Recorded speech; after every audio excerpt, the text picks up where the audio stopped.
La siguiente es una producción de JH Televisión.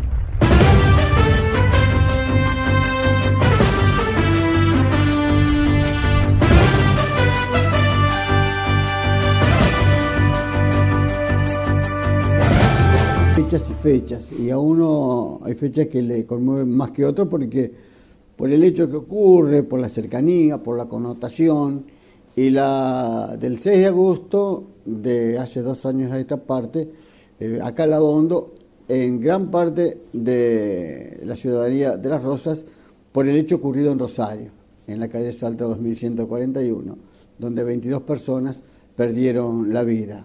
Producto, todavía la justicia no se pidió, por responsabilidad de quién. Nosotros estamos con Jorge Magás, papá de Estefanía, que perdió la vida en ese desgraciado hecho. Jorge, bienvenido al programa. Gracias, muy amable. ¿Qué cosas se remueven a esta altura? Realmente se van a cumplir 2 años, el 6 de este mes.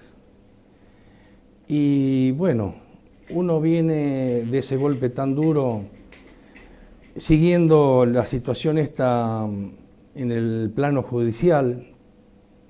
Más de todo, yo me impuse desde el primer día seguirlo a fondo a esto. Cuantos a otros familiares, yo he visto caerse en el tiempo y bueno, ya no tienen la fuerza de reclamo de justicia. Pero yo me impuse del primer día de ser fuerte para esto y bueno, lamentablemente al día de hoy, digamos, los familiares se complementan para organizar actos de recordación, de memoria a todos los familiares. En fin, es una ayuda importante, un apoyo, sí. Digamos, de importancia. Pero en cuanto al tema judicial, yo lo encaré personalmente a esto como una lucha a fondo, desde el primer día. Y me he dedicado he quedado solo en esta lucha personal, en el cual me ha llevado a algunos reclamos de la justicia, en el cual yo exponía ante los medios públicos, digamos, de comunicación, reclamos, y me he enfrentado en la parte del poder político, al poder judicial, que he llegado a hacer declaraciones en medios rosarinos de televisión y de radio, en el cual llegué con certeza que a través del tiempo de investigar, yo tengo unos profesionales en el cual yo quería que estén dispuestos a full 100% la investigación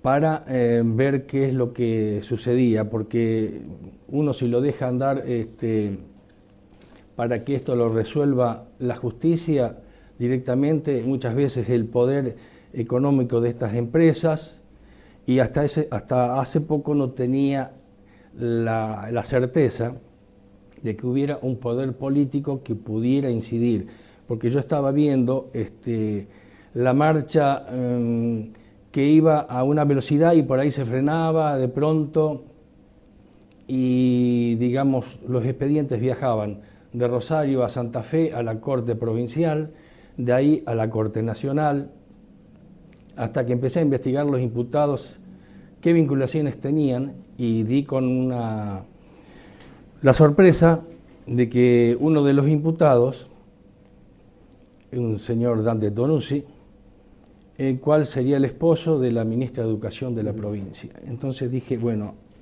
alguna fuerza del poder político incide sobre lo jurídico, mejor dicho, sobre el poder judicial. Lo expuse en la televisión, en los 2 canales de Rosario, y tuve un reclamo, digamos, al día siguiente, vía telefónica me llamaron de los tribunales, que querían hablar conmigo varios fiscales y, digamos, jueces, que yo, de acuerdo a mi declaración, los había perjudicado y estaría como ensuciando a la justicia. Hasta ese momento, ¿te había llamado alguien mediante el proceso judicial, para consultar, para tener, o no te había llevado bronca? No, nunca. Siempre hemos tenido reuniones Sí, sí, sí. con la fiscal, con la juez, con el procurador de la provincia de fiscales, Ibarraguirre, con algunos fiscales de cámara, digamos, bueno, no recuerdo en este momento. Sí, hemos tenido reuniones permanentes, pero este reclamo en cuanto a mi exposición en los canales de televisión, que se hizo muy notable, y gente que no me conocía de Rosario me veía entrar en algún lugar y me reconocía y me preguntaba que había, o sea, me manifestaban que había estado bien y duro con las partes que estaban involucradas. Claro. Y bueno, yo al día siguiente ya tuve un llamado al celular mío, porque tenían mi celular, o sea, la fiscal, la juez, y me llamaron exponiéndome que yo me hiciera presente rápidamente en los tribunales, porque ellos consideraban que la exposición mía los perjudicaba en lo cuanto a yo lo que había expuesto, claro, ¿no? dicho, claro. Entonces le dije y le respondí en el momento que lo que dije estaba firme y lo iba a seguir diciendo, que si iba a tener algún problema era una cuestión personalmente mía. Así que, bueno, eso quedó ahí. He visto que esa incidencia posiblemente tendríamos que ver al final del juicio. Sí, cómo termina. En juicio se va a comenzar en días más. Sí. Va a ser un juicio escrito, no un juicio oral. Claro, porque rige por el sistema anterior de cuando está comenzado el hecho. Anterior. Claro. Me hubiera gustado que hubiera sido oral, porque ahí nos vemos las caras, ¿no es cierto? Claro. Pero bueno, es así, y bueno, no tengo mucha confianza realmente, porque lo vengo manejando.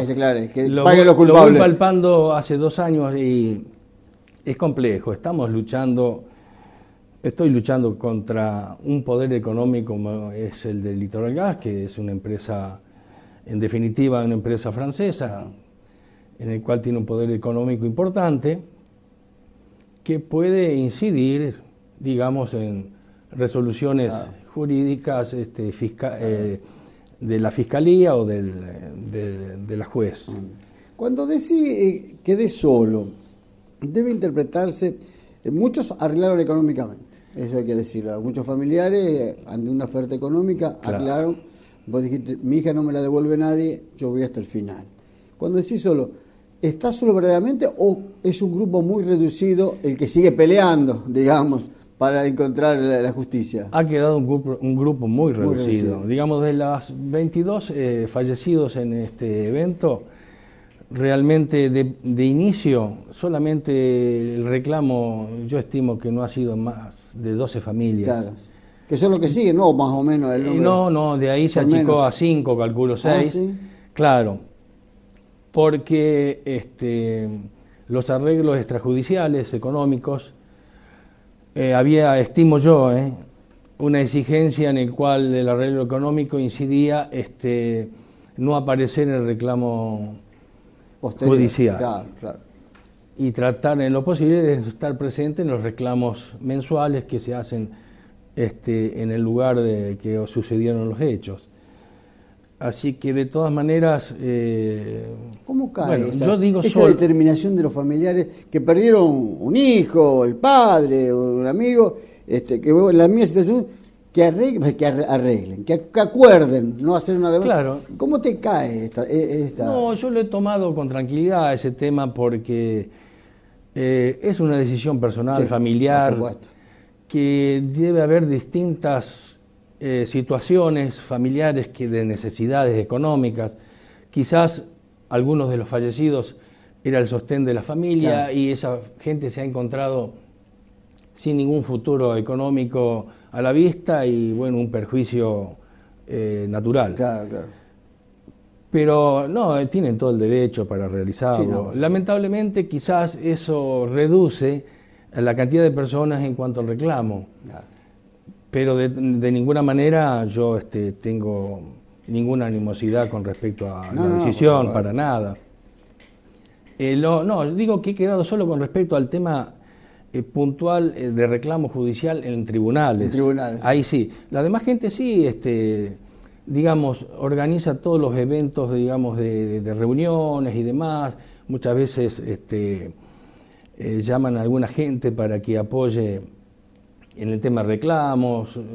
En días más quizás van a ir personas en el cual van a hacer algún acto religioso, Claro. en fin, que bueno, que eso es natural. Espiritualmente ayuda, pero sí. el objetivo es el objetivo. Claro, yo el deseo es otra. yo apunté directamente a lo principal del resultado final, de que lo más importante de quienes ocasionaron este daño tremendo tengan su pena, lo que le corresponda. Pero no estoy,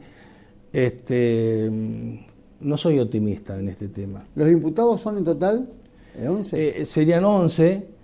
Incluye a partir del gasista y después... Y hacia arriba hay inspectores, administración, parte técnica.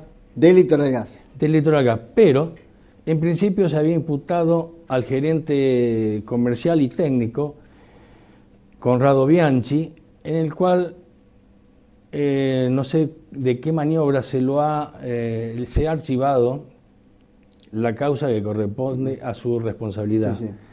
Y yo he pedido personalmente, he hecho un anexo en el expediente, en el cual no le dio lugar la parte de fiscalía, en el cual se desarchive esta causa y se vuelva señor a incorporarlo, porque yo estimo que el principal responsable de este hecho en Rosario es el gerente técnico y comercial, quien manejaba a sus dirigidos. ¿Quiénes son sus dirigidos?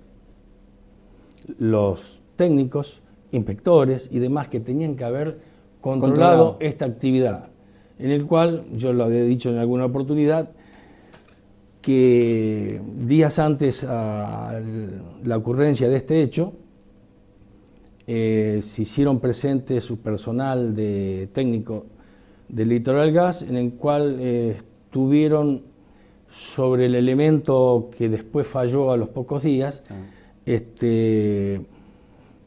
tratándolo de abrir o cerrar la válvula, en el cual usaron un elemento contundente como una llave Stinson con palanca, ¿cierto?, haciendo un caño con palanca, en el cual estimo yo que deterioraron el elemento, que era el elemento de apertura, el cierre del fluido de gas. Esta gente, si hizo esa acción violenta, estimo que ha perjudicado el elemento, que después, posteriormente, fue el gasista, que también con negligencia ha desarmado. O sea, primero lo que hizo es lo que dice el expediente, es cerrar la válvula, que ya había sido deteriorada aparentemente. No confiando, sube a los pisos superiores y verifica que sigue abasteciendo de gas a elementos de un departamento X, y no obstante eso baja y retira el regulador, que era el elemento a cambiar porque no funcionaba bien. ¿Qué pasa? Al haber abastecimiento y sacar el regulador, de esa manera habilitó directamente la presión de gas, que es de 1,5 kilos, una presión tremenda, en el cual lo primero que hizo este señor, Carlos García, el gasista, huir del lugar, sabiendo lo que iba a ocurrir, sin hacer alguna maniobra de salvataje, de cortar la luz, que estaba a 5 metros el panel de cortar la luz, para que no hubiera alguna ignición para que se produzca una explosión. Lo que hizo es huir del lugar. En fin, yo considero que, bueno, no solo el gasista, acá las responsabilidades las tienen todos, porque generalmente para cambiar un regulador hoy de cualquier lugar se requiere la presencia del Litoral Gas, donde ponen un cepo para que el gasista pueda cambiarlo. Eso no se produjo. Por eso le digo, los protocolos no se han cumplido y sucedió lo que sucedió. Además, disculpe que sea tan extenso. No, tenemos tiempo. Yo le hice, hará 40 días, hay un responsable mayor que Conrado Bianchi, el gerente del Litoral Gas, hoy ya no en Rosario, sino en Chile. Hay un ente regulador, Enargas, de nivel nacional, en el cual está un señor ingeniero Luis Antonio Pronsato, yo siempre digo, nombrado a dedo por nuestra presidenta Cristina Fernández y el ministro debido, puesto en un lugar para no hacer nada. Le explico el porqué. A partir de esta intervención de Energas, más o menos en un tiempo de 8 años hasta ahora, sí, está intervenido. La intervención en este momento, hasta este momento, está este ingeniero, que fue nombrado por la presidenta.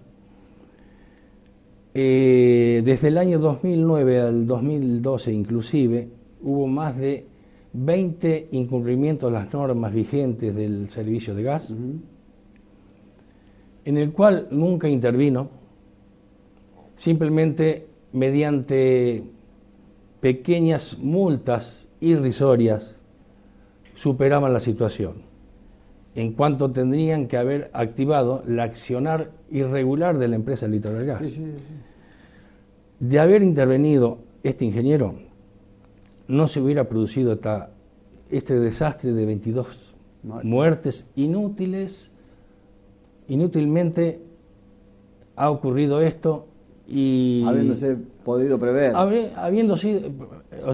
Podido prever esta situación, y en cual yo considero, y por eso le hice una denuncia penal en el fuero federal, en el juzgado número 4 de Rosario, y esta denuncia ha ido y tengo que presentarme para ratificar o rectificar esta denuncia penal que le hice a este ingeniero. El 12 de este mes, a las 10:30 estoy citado para ratificar o rectificar esta denuncia penal, que por supuesto que la voy a ratificar sin ninguna duda, porque creo que es en estas situaciones donde no se comprometen estas personas que tienen el poder de decisión, de control y cambio de actitudes de una empresa, no lo hace, entonces hay algo oscuro que le llamamos, negociados oscuros, que no digo que yo tenga la certeza, pero algo sucedido para que este señor no intervenga. Jorge, hacemos una pequeña pausa y seguimos charlando de ese doloroso tema, pero que hay que seguir luchándola. Hacemos la pausa. Enseguida volvemos con Jorge Magás. Seguimos con Jorge Magás, papá de Estefanía, que el 6 de agosto de hace 2 años perdió la vida en la trágica explosión de Salta 2141. Jorge, a partir de todo este trabajo que venís llevando adelante jurídicamente, que no están todas las figuras que corresponderían, hechos de impunidad se registran en todo el país, uno lee, escucha, muertes, casos de chicas violadas seguidos de muerte, y no aparece nunca el que uno cree que puede ser el real autor del hecho. ¿Cuál es la sensación de esa impunidad, de que el caso no se esclarezca o por lo menos no quede con la claridad que todos pretendemos? Y realmente la intervención de investigación que tiene que haber no existe, no hay interés. Total, todo pasa. Siempre hay algo nuevo que sucede y todo pasa, o sea que esto no hay quien se ha puesto firme para que resolver este tema, que es un tema delicado, de anticiparse a los hechos. Estamos en la investigación para investigar quién realizó este delito o crimen, anticiparse, y además la investigación que nunca llega a resolver nada, lamentablemente. Y la duda te queda permanentemente. Queda una duda. Con respecto al Simplemente final, ¿no? ¿qué pasa? Que nadie se ocupa, o sea, lo que pasó ya pasó y se tira para que llegue al olvido y bueno, hasta la próxima oportunidad. Claro. La empresa Litoral Gas, que tiene capitales franceses, se dijo, ni bien ocurrió el hecho cuando comenzaron a hablar de cómo enmendar económicamente las familiares de las víctimas. ¿Tuvo alguna presencia real? ¿Habló con usted algún representante ofreciéndole algún tipo de indemnización por este caso? Sí, desde el principio, o sea, como veían el movimiento personal mío en los estrados judiciales, que estaba muy firme, trataban de que, me parece a mí, que si me borraban a mí, borraban a alguien que estaba molestando ahí en los estrados judiciales. Además del acompañamiento de la demás gente, Sí, ¿no es sí, cierto? sí. Pero yo me aboqué mucho a ese punto. Sí, tuve algunas comunicaciones que me han llamado, pero la comunicación fue muy corta. Muy corta porque la respuesta mía fue que de ninguna manera la parte económica me iba a hacer cambiar mi postura, de ninguna O sea, manera. ¿te ofrecían dinero concretamente? Sí, sí. Más cifra. O sea que hay gente que le han ofrecido un dinero que han arreglado extrajudicialmente, que tienen todo su derecho, No, por no, por supuesto, supuesto. esta gente, por sus inconvenientes X.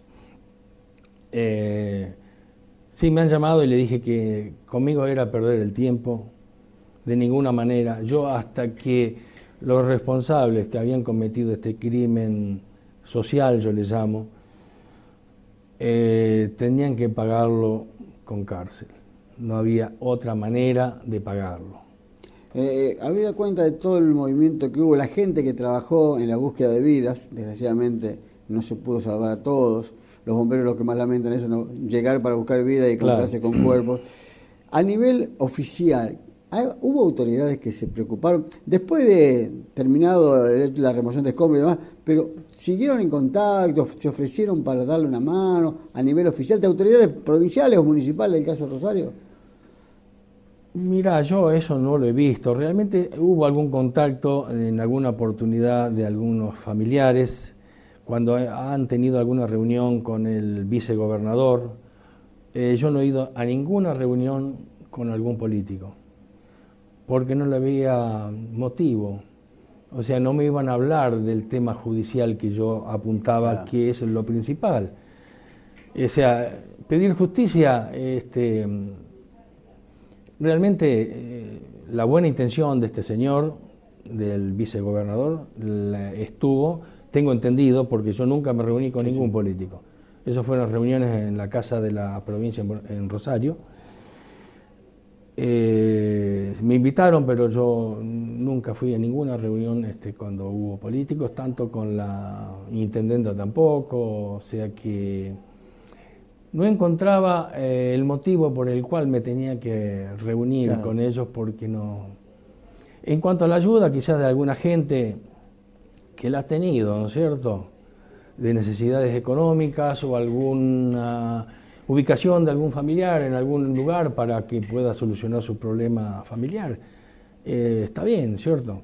Pero yo no me quise reunir tanto con políticos del lugar, o sea, intendenta o de la gobernación, para no tener ningún compromiso con nadie, y si yo tenía que ir a los tribunales y denunciar a la intendenta o a quien fuere porque no había intervenido en esta situación por lo ocurrido, no tenía ningún compromiso hasta el día de hoy.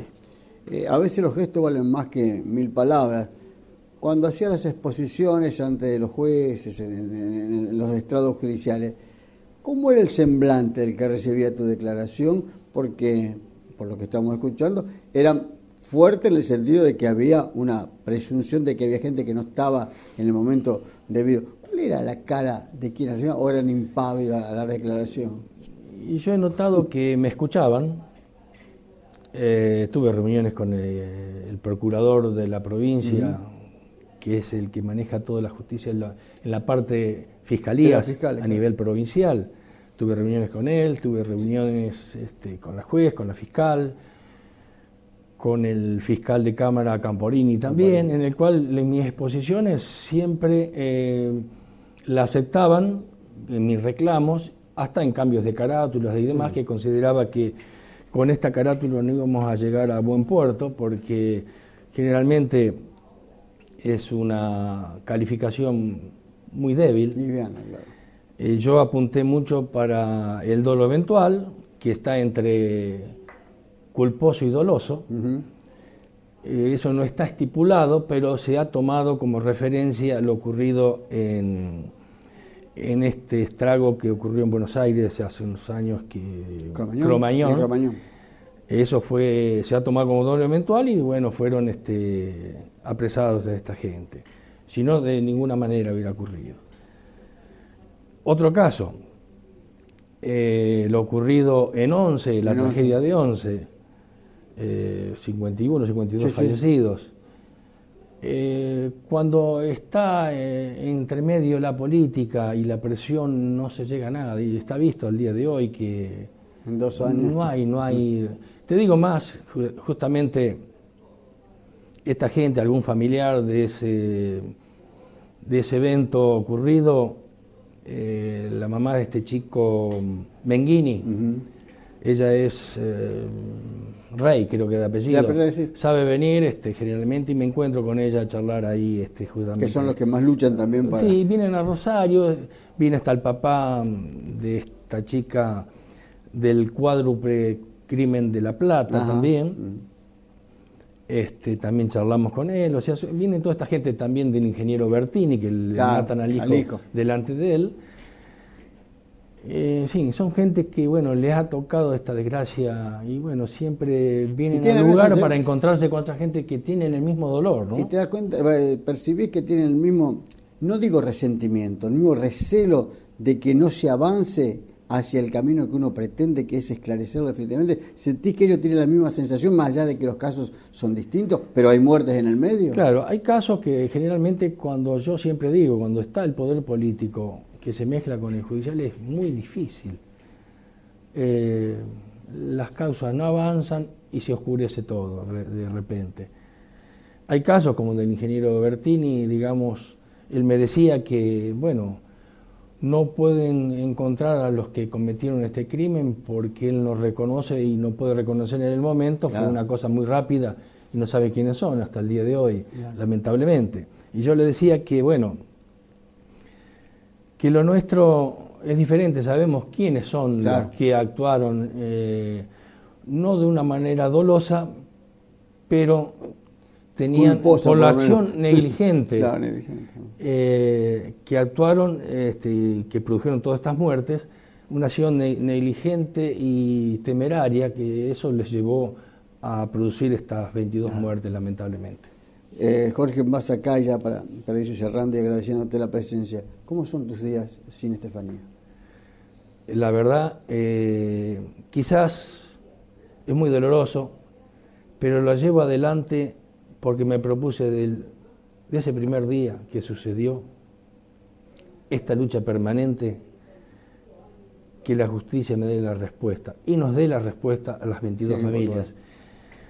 Quizás esa lucha no me dejó todavía sentir y pensar. Sí, la ausencia se siente, por supuesto, pero esa lucha me ha llevado a llenar algunos espacios vacíos que ha dejado la ausencia de mi hija por el momento. Jorge, muchas gracias por la visita y nuestro respeto por el momento. Y ojalá que la justicia se haga verdad. Muchas gracias.